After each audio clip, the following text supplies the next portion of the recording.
right, cool. Put that there. 20 seconds. All right, cool. Oh, that's awesome. Yo, Nick English, man. Yeah, oh man. Thanks, bro. He was. Here we go. He was All fine. right. Play.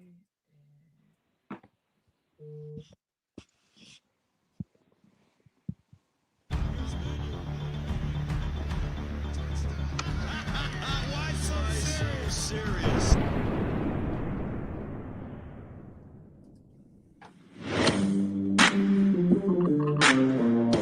Welcome to 42 North 78 West Sports Show. Here's your host, Sebastian. All right, everybody. Welcome to the 42 North 78West Sports Show. I'm your host, Sebastian. Welcome to episode 24. But this is a big episode right now because we have such a amazing show planned today. We had, of course, Anthony Alfredo, the NASCAR driver Anthony Alfredo, on the show last week. But you know what? I had to step up my game. We had to step up our game a little bit because I brought in a local legend. All right, and we got Alex who wants to introduce him. Alex, let's just get right into it. Let's bring him in. All right. I might be giving it away a little bit, but he was a 7th round selection by our Buffalo Bills in 2008, 224th overall. Wide receiver out of the University of Kentucky, was with the Bills from 2008 to 2013, led the team in receiving from 2010 through 2012, and was the first Bill to ever have 3 consecutive 1,000-yard seasons. Was a fan favorite, especially to me, before he was traded to the 49ers in 2014, which 16-year-old me was very upset. And now he is a varsity head football coach at his alma mater, Rodriguez High School in Fairfield, California. Mr. Why So Serious himself. I'm all about my Bills like Stevie Johnson. Yeah!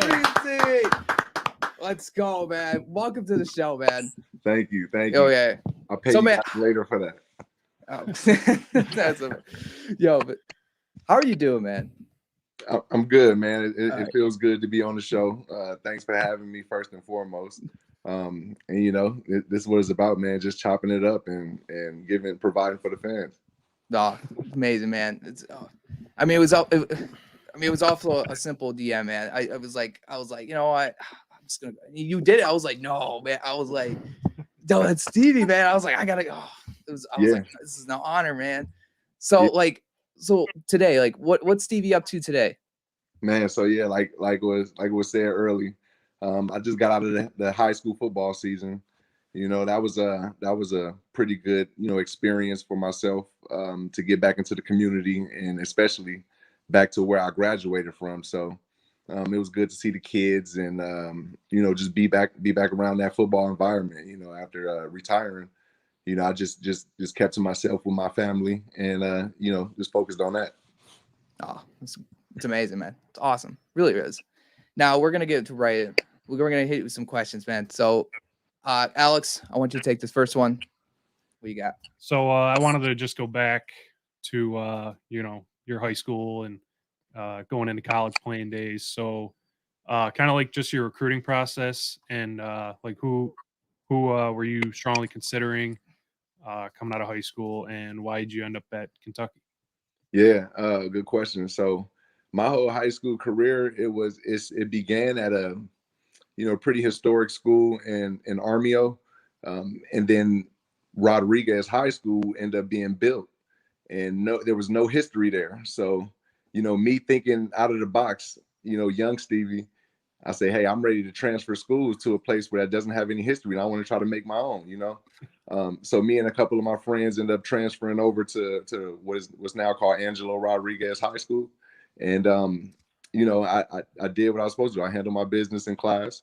I met my best friend, best man at my wedding, Zachary Tiolentino. And, he helped me through the process, which is something that I will speak on later, just about, having your community strong and with the positive individuals. But once again, I end up going to transfer into Rodriguez, taking a chance. And, from there, I was recruited by Wyoming.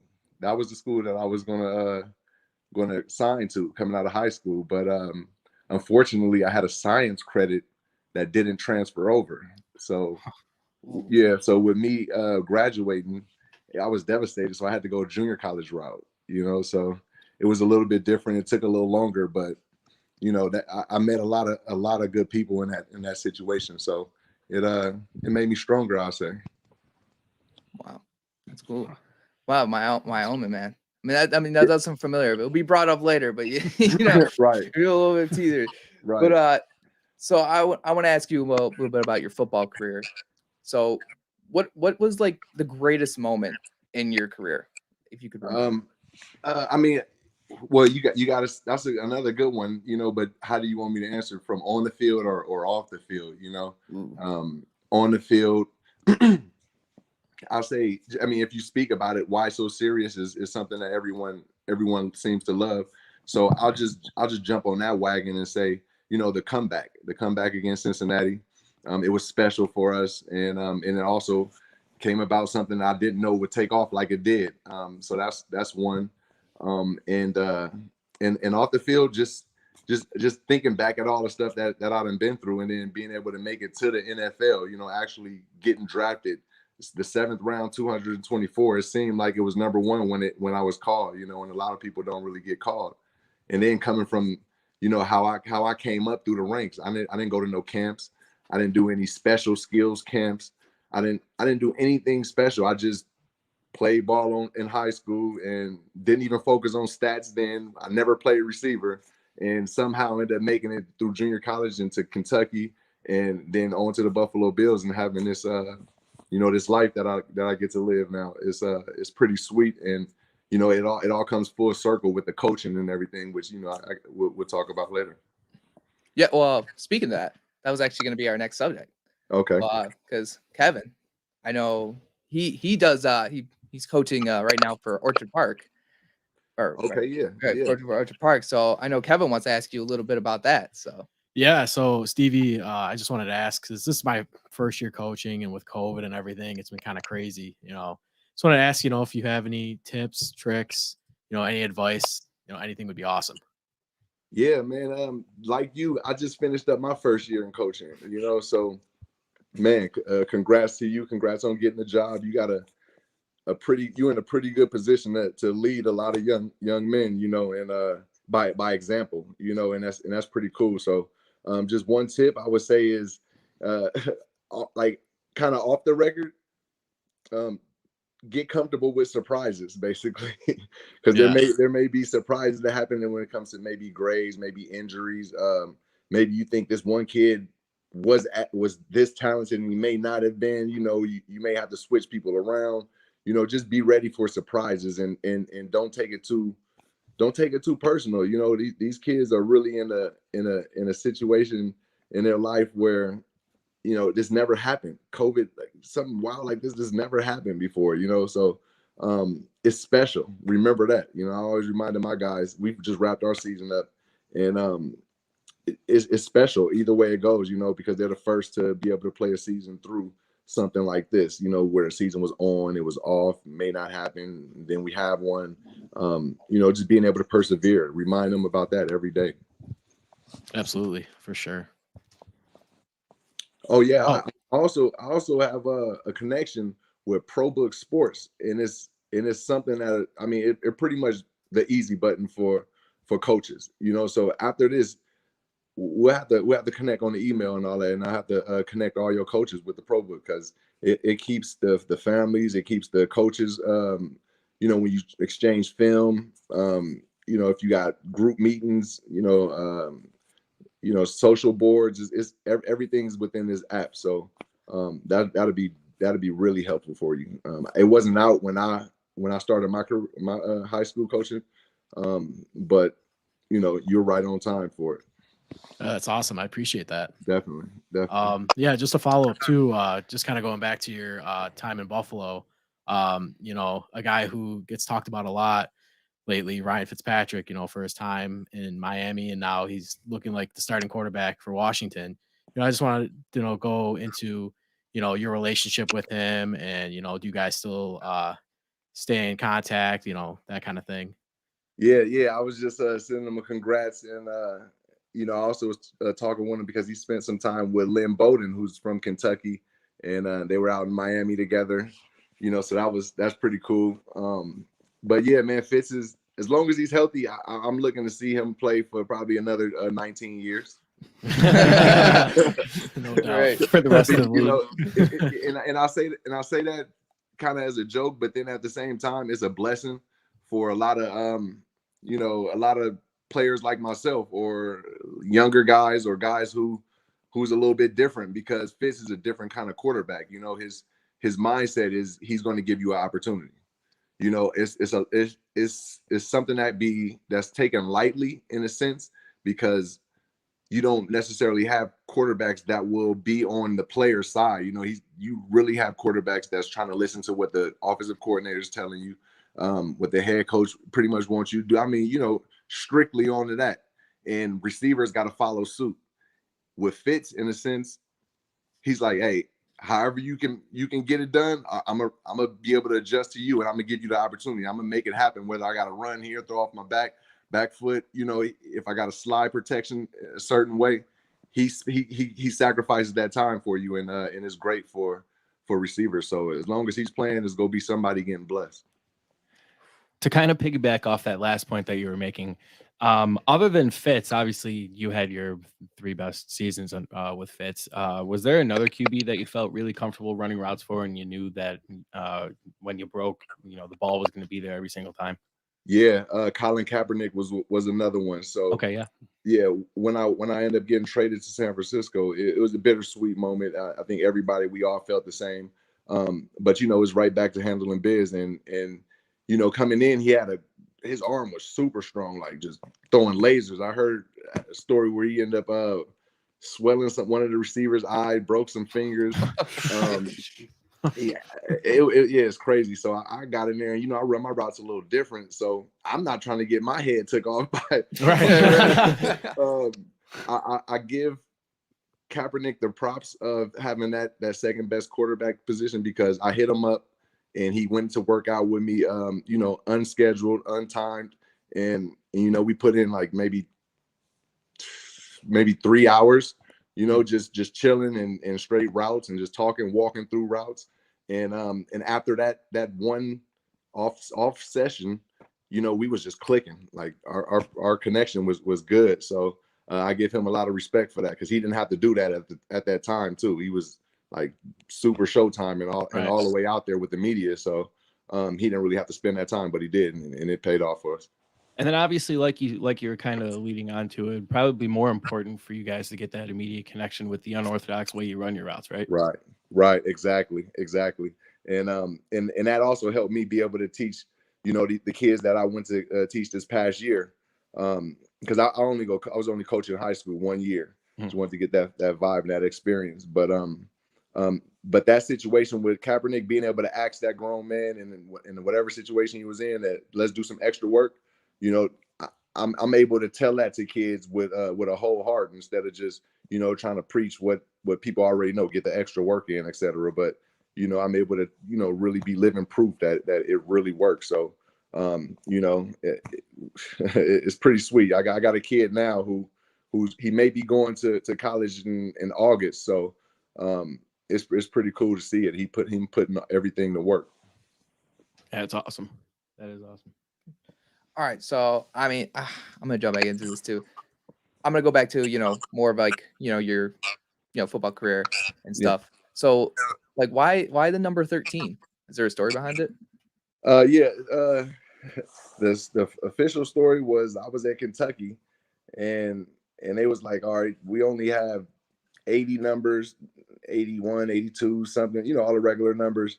And then when he was like, oh yeah, we got this 13, and also like it was just a joke or something, and I'm like, okay, yeah, I want that 13. I want to take that one, 13. I'm thinking I'm solid with it. Like, okay, it ain't about the luck, it's hard work. You know what I mean? You work hard, things happen, or there's a bigger chance that things positive will happen.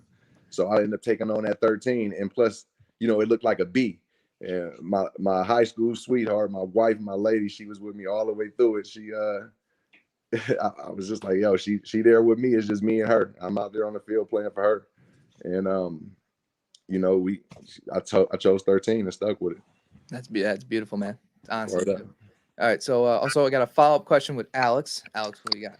So I just wanted to ask, because some of my favorite moments of watching you play were when you just completely, just basically owned Darrell Revis.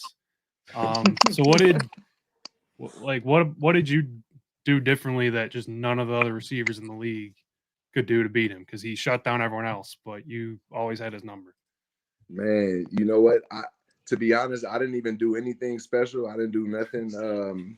I didn't spend no extra time in film watching them. I just, once we lock into a DB, I'll just look at him for maybe a minute, maybe less than that, and I will understand what type of defensive back they are, and I will know how to beat them. With Revis, as soon as I turned the film on, actually you didn't even have to turn on the film. You watch ESPN and they just talking about all the receivers that he locked down all the time. Yeah, so some of them, well, not some of them, a lot of them on there are my favorite receivers. So I'm gonna go check it out and see, all right, how are you locking down my dudes like that?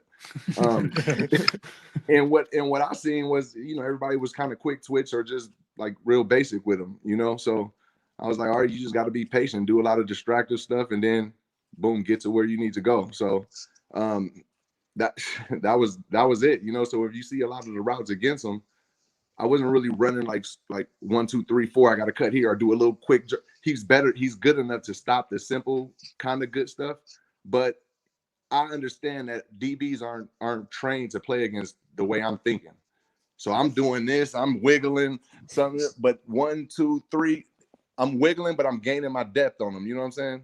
And all he had to do was wait and see what was going to happen. And by then, he already a second too late. So. It wasn't really nothing too difficult for me. And I give a lot of credit to Fitz because he had to, obviously maneuver in the pocket and give me some of that time, So that's that. Fitz in the line, offensive line. Ooh, sure, cool. Now we also have one more follow. Zach, you got a follow up to that?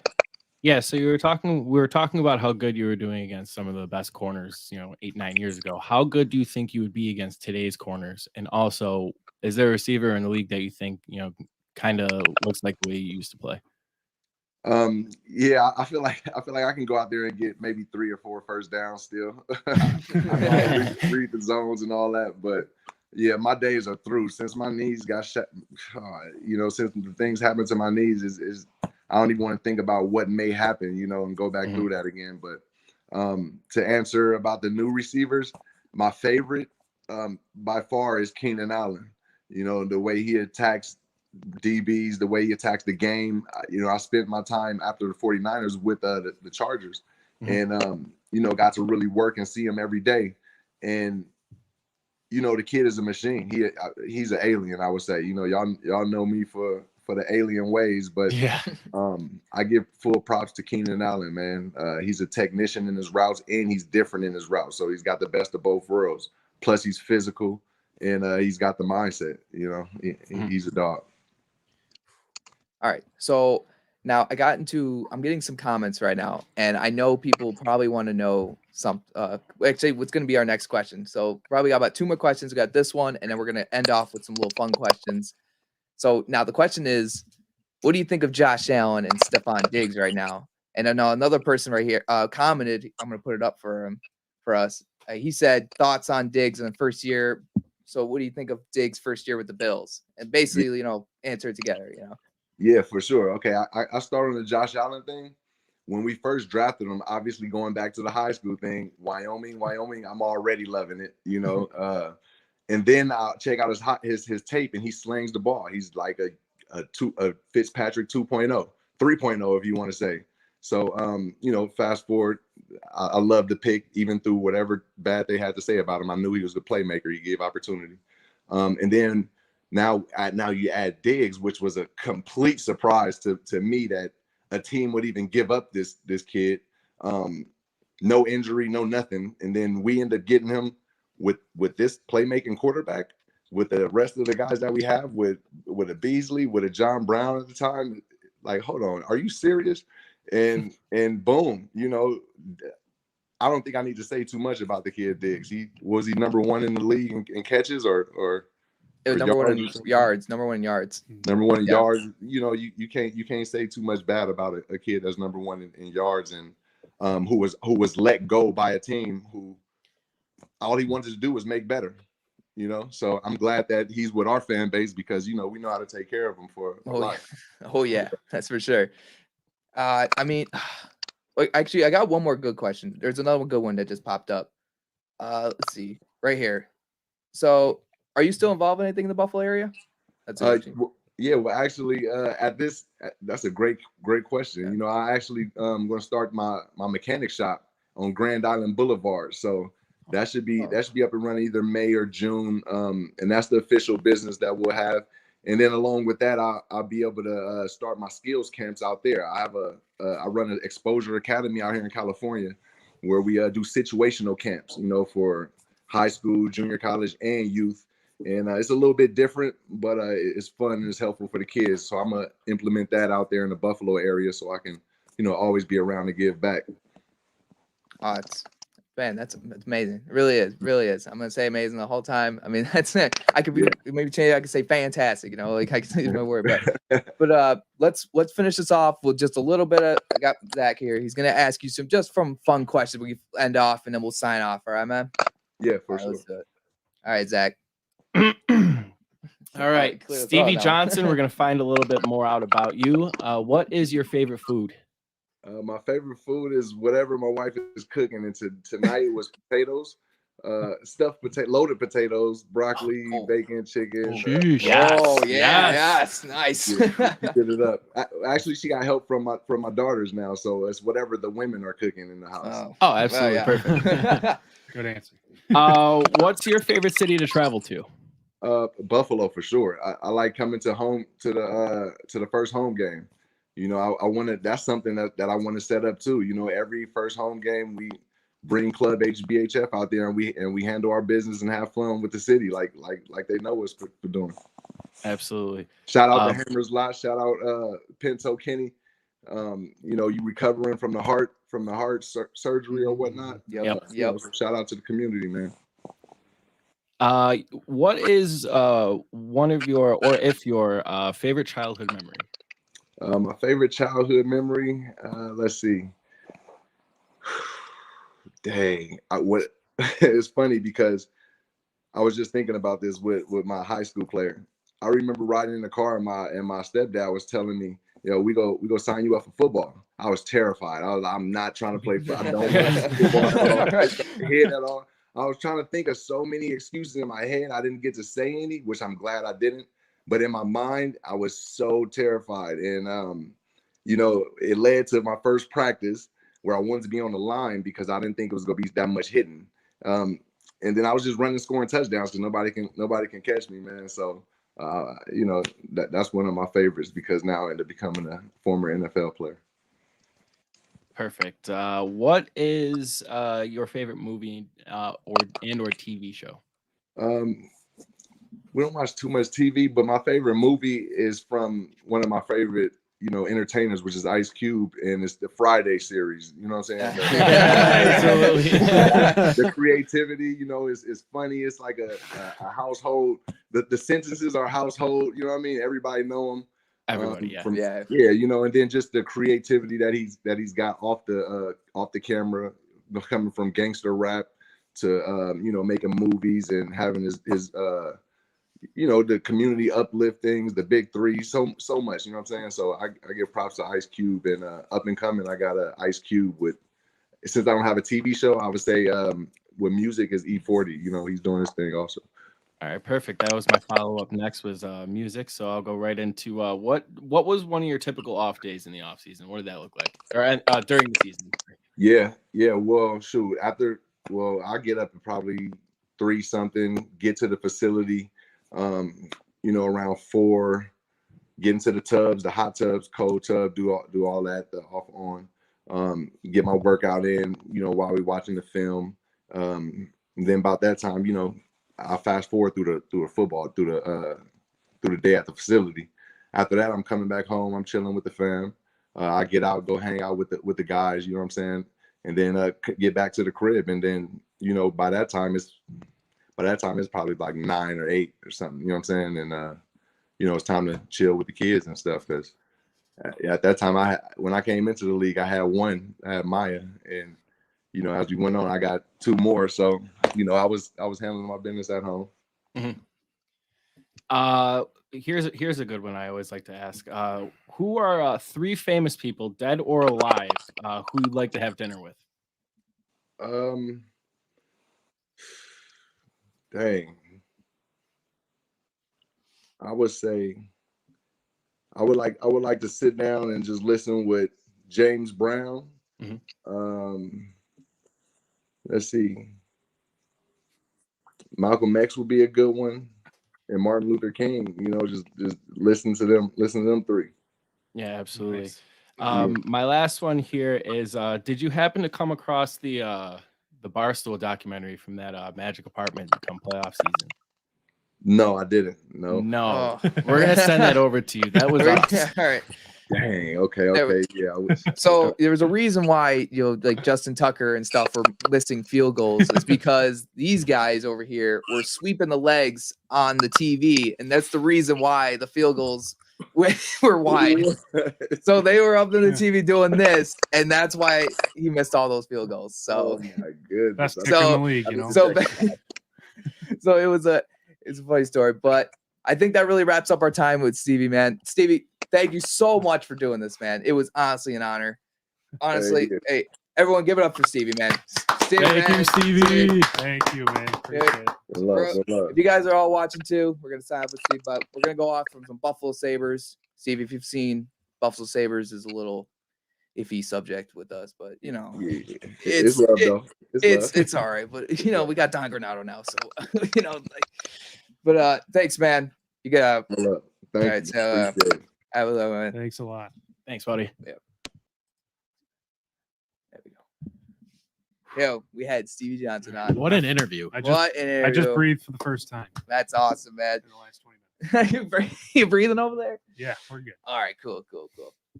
So, Damn, I was hoping he saw the apartment video. That would have been yeah, fun. it would have been. It would have been good if it That's right. No, you have to email that to him. You have to email that to him. I gotta email him too. Kevin, get some. You're gonna get some nice connection out of that too. Yeah. So, for sure. Got some emails to send back and forth. So we're here. So to this show too, I didn't do the banner this time because I wanted to keep. I just want to keep the show kind of open up a little bit. Show off the studio a little bit. I'm just being that guy today. So Buffalo Sabres, guys. I love Don Granato. I just love this guy. I like him too. The Like, Donnie we are- difference. I'm Yeah. so close to He's just so- saying do I it. think You're I'm so there. sign I him? might be there. I think I'm I'm there. You could, do your search, interview your guys, but I would not hate Granato coming back. Yeah, I'm still the same way. Like I would still prefer to at least hear that they talk to a few guys. And if they come away with it and they think like, you know what, I think it's just better if we just keep Granato with this group. They're comfortable with him, obviously. And the young guys are thriving under him, which is beautiful to watch. And, would have loved to have seen how Eichel plays under him. But Eichel's an elite player. We know he's going to perform regardless. But, still would have been nice to see. But unfortunately, we're not going to get the chance to. But I don't know. It's so noticeable how much better this team is that like the national media are noticing the difference too and how much better they've been playing. Yeah. We're crawling out of the basement though too. Trying to. I want to say we're only 3 points behind Ottawa and New Jersey, at least going into tonight's games. I know it's 9:00 now, but I think the NHL finally is putting us above the Seattle Krakens in the power rankings. That was Mike Harrington. Wow. Was it really? Yes. That was Mike Harrington. That's not surprising. It was deserving, but It's that was fair. Mike Harrington. It's fair. But Seattle Krakens, really? Yeah. So Allmark, I wanted to touch on Allmark. Obviously, he's hurt. Right. My question is that I want to bring to the table for you guys. What we got? What kind of contract would you sign him for? Since seeing that he's a piece of glass, he's good, but seeing that UPL is maybe a half year to a year to being ready. Tokarski isn't terrible. You could. Allmark's going to be looking for a long-term deal now. Right. So what do you guys think? All right. So I'm not too much into the contracts and stuff. I'm trying to think because I was looking at contracts for goalies, and I'm trying to think of like a goalie, like a consistent goalie. What is their most price range? What is their base salary usually? Well, to put like the top, Yeah, like Carey the Price very is getting top, 10 million. 10 a year. mil. he's still the yeah, highest 10 paid. mil. I think Uh, Bobrovsky's getting something like that too in Florida. like 8 or Yeah. 9. Yeah, Vasilevsky too I think is up he's there. up he's there. I think In I the wanna he say- might even be in the 7 or 8 range. I was gonna say I think he's around there because everyone in Tampa takes pay cuts. So I mean, but- like listen to that. But I- like Allmark's not Yeah. gonna get that kind of money. what? Yeah, What yeah. Allmark's market is probably 4 to 5. 4 to 5 I was at gonna a say. ceiling 6. Yeah. See, 6 definitely the highest. I would say. If you're gonna bridge him again, then you pay him more, pay him 6. But Mhm. I wouldn't pay him 6. I would Yeah. 'Cause- prefer not No. to. I'm more, and we touched on it a few weeks ago, where a few weeks ago we said like, I at least said like, I would do 5 a year for 5 years. Mhm. Like I agreed to that at the time. Yeah, But now that he got injured again, I'm like, this is kind of a trend. Like, I don't know if I could give him 5 years. I would prefer 2 years. Oh, we got 3 at most, maybe. we got a comment from Nick English over here. We got Nick. What do we got, What we Nick? got, Nick? What do you got? Allmark's injury was a blessing in disguise. why He don't did you read it not out have- loud for the class, Sebastian? I was never good at reading. But Allmark injury I'll was a do blessing it. in disguise. Sabres now have Alright. leverage because they can't stay healthy. Only thing he is best free agent goalie outside Avs goalie. That's a fair way to look at it. It is a fair yes. Appreciate the comment, Nick. Because before Hallmark definitely had all the leverage. Because look, he could walk into Kevin Adams and be like, "Look, guy, I'm the only NHL goalie you have in the organization, capable NHL goalie." But now with his injury, like Nick said, that's a fair point. That now the Sabres have some more leverage, and they're like, "Look, like you haven't proven you can stay healthy. So you're proving you're good, but you haven't proven you could stay healthy." So yeah, I think hopefully like I said, hopefully they can bridge him. And hopefully over that time, he either proves he can stay healthy and is very good, and then we'll have to figure out where we go from there in a couple years down the road, or hopefully by that time, Luukkonen has proven himself and Luukkonen can take over for much cheaper. All right. Anything else you guys want to bring up on the Sabres? Anything? Just, One ones? Casey One twice? Middlestead, Yeah. phenomenal. Oh, want to do a Milstat? All right. So I'm giddy about how Yeah. good he's been playing. Because it was just Middlestat, Dahlin, he's making plays like he used to make in the Swedish Elite League. It's one after the other. The Mhm. young guys that we thought were about to write off, or they're just taking that step under Granato, and we're beating Washington, we're beating Pittsburgh, we're hanging with Boston. And these are the top teams in the East, Mhm. East Division. I think if hopefully we can go back to our normal division next year, but Hopefully. a healthy Eichel next year with this forward group minus Cody Eakin, hopefully minus Kyle Okposo, even though Okposo's played really well since Granato took over as well, but still making too much money. But I feel like that forward group is good enough to compete for a playoff spot with with what they got right now, and adding a fully healthy Eichel. Maybe go out and get one more top 6 forward, but the forward group I think could be really good next Well, year. the question is, will Eichel be back in a Sabres uniform next year? He will. Don't even talk about it. Oh no. We don't have to talk about that. No, I'm just All right, ignoring it. We're not. we'll bring that up No. closer, to the off season. But there He will be here. That July 1st show yeah. is going to be a fun yeah, show. it's good. But another here's a funny thing. So when they officially said that Jack Eichel was out for the season, you want to know how I found my news out? I felt old school. I was at the airport and I was on the plane going to Florida, and the guy had the sports section. I said, "Yo, can I borrow the sports section?" And here's me reading the article about Jack Eichel being out for the season. I used to read the Yeah. paper when I worked overnights at Tops. Yeah. Shout out It's tall fun. guy from Tops. So, okay. Nick commented something else too. I just want to touch on too real quick. Ooh, that he real mentioned, quick, and then we'll move on to some yeah, Yankees. Bjork looks good too. It's working out so far. Bjork's looking like the guy that some people have mentioned that he, was kind of buried in Boston because they're so, they're so deep and they're so talented that he didn't really get a full opportunity. And now that he's getting a full opportunity here, he's playing pretty well. And, you're seeing good speed. I think maybe some better finishing ability because, we saw in overtime in the one game where he got the breakaway, couldn't quite bury it against Boston, his first game here. And but I've been really impressed with Bjork, and I'm feeling a lot better about the trade now than I did when it first happened, for sure. Because he wasn't my first choice to get from Boston. But Boston. You love Boston. I know you love them. let's move on. All right. So, let's move on to your favorite, but a struggling team right now called the New York Yankees. Embarrassing. A little embarrassing right now. Oh, swept. Wow. Swept right now. Swept at home by Tampa. So I think it was maybe last week, I asked, should Yankees fans panic? And since 3 out of the 4 of us are Yankees fans, should we be panicking? I wrote down some stats that, suggest maybe we should be. Okay. Terrible. Worst start since 97, 5-10. Worst in the AL, the first time since 1968. Abysmal hitting, Judge, Hicks, and Stanton. That's 2, 3, 4 in the lineup. They're combined 8 for 71 slump. That is .112 average. Although Garrett Cole's good, he's 39 strikeouts, 3 walks on his 4 starts. And I saw a tweet from Katie Sharp at KT Sharp on Twitter. He's the first Yankee ever with at least 39 Ks and less than 3 walks in any 4-game span.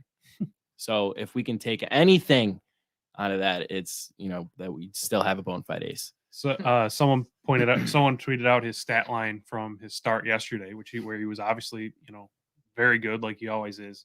And they said that he got Jacob deGrom, which basically means like he puts up a great performance with no run support. Not necessarily the bullpen part where the Mets, bullpen usually blows it, but it's the similar story. Garrett Cole goes out there, shoves for over 6 innings, only gives up 2 runs, had 9 strikeouts, and the Yankee offense is just dead at the moment. Nobody's hot right now. Even DJ LeMahieu's slowly getting there, but even he's only hitting 270, which sounds pretty good, but by his standards isn't that great. Judge overall, his numbers look pretty good, but he had moments throughout the season so far, runners in scoring position where he hasn't come through. And then pretty much everyone else has been abysmal, just putting up terrible at bats, just guessing at the plate, just terrible approaches. It's aggravating. Now they're just in a slump. Well, I'm not ready to panic. You're not ready. If I told you a team that has Aaron Judge, Giancarlo Stanton, Gary Sanchez, Aaron Hicks, and they're towards the bottom of the league right now in slugging percentage, would you believe that? I wouldn't believe it. Well, I wouldn't believe it's true it. as of right now. Aren't they slugging like 338 or something? Something around there. I thought I saw that. Yeah. Now Aaron Hicks, he is one that I'm very concerned about because this is not only he's not just struggling at the plate. Now his struggling at the plate's even affecting his defense, where he's usually a very good defender, but yesterday he was an abysmal. Where he's kicking the ball around in the outfield. It was like twice in an inning, right? In one inning. Like, what is going on? Bartolo colonoscopy outfielder Aaron Hicks. Yeah, we might have to pull him out. Yeah, if we haven't already. But yeah, just oh my god. I mean, the bullpen's been very good without even Zach Britton in it.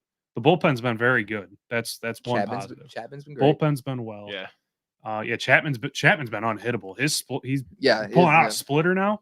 Yeah, like, he's looked phenomenal. No, he's on fire. The problem is we haven't used him because we're not winning games. If he ever starts to lose his velocity, that's a third pitch that he's just going to be able to go to just like that. Which that's even kind of like he's kind of slowly been starting to lose velocity over the years. And then he started to kind of use that splitter a bit last year. He was pulling it out a little bit. Now this year he's really unleashed it. But he still sweats just as much. Always. Always has, always will. Because he has to wear an Under Armour in the middle of July. Yeah, it doesn't make sense. Not at all. He's like dropping 15 pounds every time he goes out to throw 10 pitches. His brim just dripping. Yeah. To Niagara Falls on his whoa. One thing too we really need to see is Kluber and Tyone really get going because we need that. Like after Cole, like they're the next 2 guys. We need them to start getting it going here. And we can't hold off until June, July, or August when Severino gets back. One of them Wow. has to step up. Now they're coming off. They are coming off injury, so I'm trying to be patient with them. But it's like, God, like I'm not necessarily mad at them. I'm more mad kind of at the organization for, just being like, we're gonna go the cheaper route, I guess, and we're gonna bank on 2 talented arms coming off of injury and hope that they regain their form. And hopefully they can. It's still a long season. They've only made 3 starts to this point, and their first starts actually were pretty decent. But they got to figure it out because outside of Garrett Cole and even Jordan Montgomery's been pretty solid. He's been very solid. Outside of those 2, no starter has shown any sign of reliability, like that we can rely on. We can go to that game and be like, all right, we're going to get 5 innings, 3 runs given up at most. Now, to be fair, 3 run, if they do that, the offense hasn't been hitting anyway, so it's probably still a loss. But nonetheless, that's all I'm asking for from our starting pitchers, not named Garrett Cole. Cole, I expect to go 7 innings and just light it up. But I don't know. It's early, man. That's all we gotta say. It is early. Hey, Oakland ain't looking too great either. But they're over 500. Are they? That's all. They are at 9-7. So I think I'll take it for right now. Well, you might win the last game of the season. You never know. But let's silver lining. It is April. It is April. That's what I was saying. I was like, it is April. It is April, and it is the New York Yankees after all. Yes. They just, I mean, how much longer are we going to be able to say that before it's like, all right, yeah, it's the Yankees, but get over yourselves. Well, I don't know. It's the roster's obviously still loaded top to bottom. They're just not hitting right now. Just I don't know what it's going to take. I don't know if it's going to take replacing the hitting coach or what, but it's a slump. It's slump. They're all in a slump. They're all in a slump. There's someone's gonna crank it up. Gary Sanchez will save us all. That's what's gonna happen. Sanchez has been pretty solid. So he's gonna save us. He's gonna save everyone. He's been good so honorable mentions. We are in honorable mentions because we had our beginning our show with Stevie Johnson. It was awesome. If you go back, if you're just tuning in, go back and watch that part. This is a great interview. Yeah, this part doesn't matter. We're just rambling. We're just rambling on about. We're just killing time. Killing time about what's going on within sports. We got 3 minutes. Yeah, trying to get the 45. But there is a good moment. We got to bring it up real quick because we do have a New York Knicks fan in this building, who is very happy. They are over 500, and 2 a lot of Knicks people. fans actually. Oh yeah, sorry. Shut up. Hey, go Knicks. Let's go Knicks. Wait a minute. Go New York. Go New York. Go. Kevin. How many games have the Knicks won in a row? Not 1, not 2, not 3, not 4, not 5. 6 games in a row. Can the Bulls say that, Alex? I mean, no. The Bulls trying to get Nikola Vucevic, and they still can't win. What's going on? We gotta just look. We got to just move on. Man, I love talking basketball. We got to move on from the entire everything of the previous regime. We still have a few guys that were drafted by the previous regime, including my guy Kobe White, who I was very high on, and he's been a disappointment. Oh, rats. Shut up, Zach. I think your problem move is on from them. Going to next year with Levine and Vucevic. Hit him with the Knicks facts. Hit him with the Knicks facts, Kevin. Hit him with the Knicks facts. You're missing one important piece that you just got rid of. We don't have to. Yeah. Again, Coach Tom Thibodeau. Yes. The defensive wizard. No. Thank you, John Paxton and Gar Foreman. Thank you for that.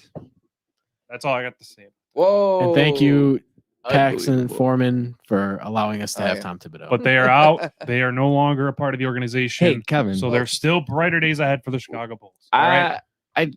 Tom Thibodeau, that name sounds familiar. Where did he used to coach? He was an assistant coach. Oh, Minnesota Timberwolves. No. I'm asking Kevin. I'm asking Kevin. He used to coach for Chicago Bulls. Wow! Oh my God! Wow! This is mind blown. Coincidence? There he is. There he's smiling. Yeah. All right. Like I said, I love you, Al. Thank you, Gar. Thank you, Gar Foreman and John Paxton. Thank you so much for that. All right. So anyone got honorable mentions? So we got I think that's it, right? Alex Smith. Alex Smith. Smith. Yes, Alex Smith. that's gives it up. Announced his retirement on Twitter. Was it Twitter or Instagram? I forgot which one. But he did announce his retirement. Alex Smith. I was shocked that he even came back. The man shouldn't it's even great, play yeah. football again. And he was out there last season, and it was very special moment. I saw the E60 on it. I mean, it was what he went through to get to the point where he is now was remarkable. Funny you mentioned that. I just watched that E60 for the first time yesterday. So his leg was the messed timing's up. pretty funny. I know his leg. That I know he his retired. leg was like gone. It was it's gross, brutal. man. Brutal to see. I think if he would have started that playoff game against Tampa, Tom Brady wouldn't have been hosting that Lombardi Trophy. Oh, absolutely not. Alex Smith would have been the Taylor best. Heineke looked good. Yeah, Alex Smith would have been the best game manager in that game. Mm-hmm. yeah. So, That's a good point. That was the game Heineken played. Was that the one? Right? Yeah, and I mean, he right. almost Yeah. made it interesting. He did make it interesting. That's for sure. But they got Ryan Fitzpatrick now, so I mean, Stevie gets straight to the Super Bowl. Straight to it's magic, baby. All right, I think that Real really quick- wraps. So, real quick we got one more. We're a more. NASCAR podcast, right? Yeah. Alex Bowman won the NASCAR race yesterday at Richmond. Oh, Um, Anthony we're- Alfredo. Yep. yeah, come on. Yeah, okay. 31st. Out of how many? 38. All right. Yeah. Hey, Sauce Mafia. Sauce Mafia, baby. That's all we got tonight. Brick by brick. Brick by brick. Brick by He's brick. only brick. he's a rookie. Come on. He's a rookie. Let him go. Let him be. Not everyone can be Jeff Gordon. Not everyone. Not at least your rookie. Not yet, Not at in your least. rookie year. No. What about Well, Jeff Gordon won in his rookie year. What about what about you know what? Never mind. I'm not going to say who. Tony Stewart. All right. Thank you for I watching. saw he said he would wreck his All right, mom what's during the up? championship. All right, everybody. Thanks for Thank you, watching. everybody, for We'll see you watching. next week. All right, everybody. See you Puff later. back out. Peace.